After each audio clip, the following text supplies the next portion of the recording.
Alors, on se retrouve pour notre troisième job. Donc, ce troisième job a été constitué donc à partir de la base de données directement de SQL Server que nous avions paramétré dans la première vidéo sur les métadonnées. Donc, on peut toutefois, avant de lancer le job, vérifier les connexions. Donc, pour vérifier les connexions, on édite le schéma.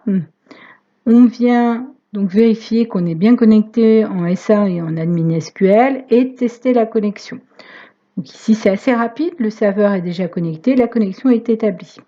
On peut aussi également récupérer, être sûr d'avoir récupéré le schéma.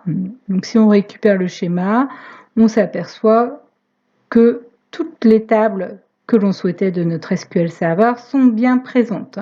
Donc c'est quelque chose qui va être intéressant dans le sens où dans celui-ci, on va avoir besoin de la base de données donc Human Resources. Donc on s'aperçoit qu'on retrouve toutes nos tables ici.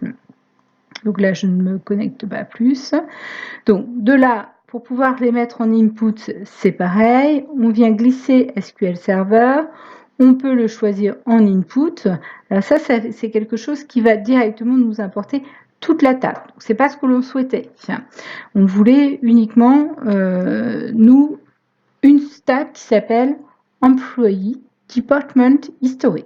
Donc pour faire, on récupère nos tables et ici, Employee Department History, je viens la glisser ici et je choisis un input.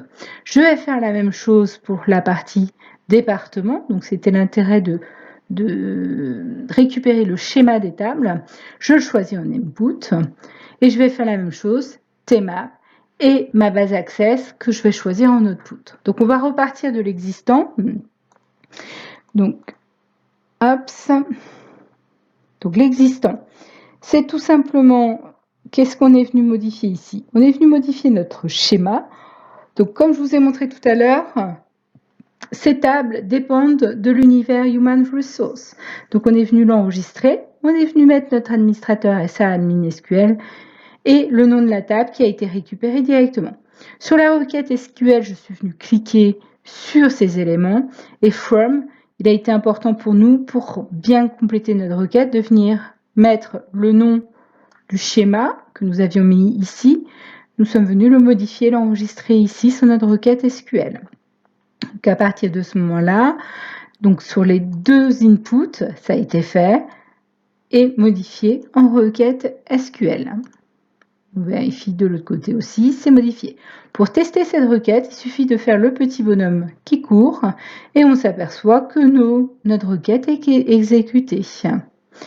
Pour l'output, comme tout à l'heure, supprimer et créer la table. Si elle n'existe pas, puisqu'elle a déjà été créée donc, lors de la création du job, ici c'est une vidéo de présentation du job.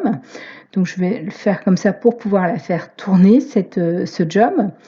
La partie théma, la particularité de cette vidéo, c'est tout simplement que nous sommes venus modifier donc des dates qui étaient en caractère string au départ. Nous sommes venus les modifier en date pour que les dates de départ et les dates de fin soient des dates et non des valeurs.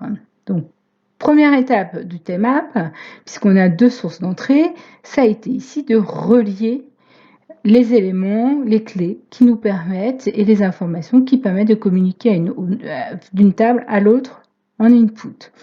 Donc pour ce faire, c'est relativement simple, il suffit juste de cliquer et de faire glisser la clé directement sur la deuxième entrée.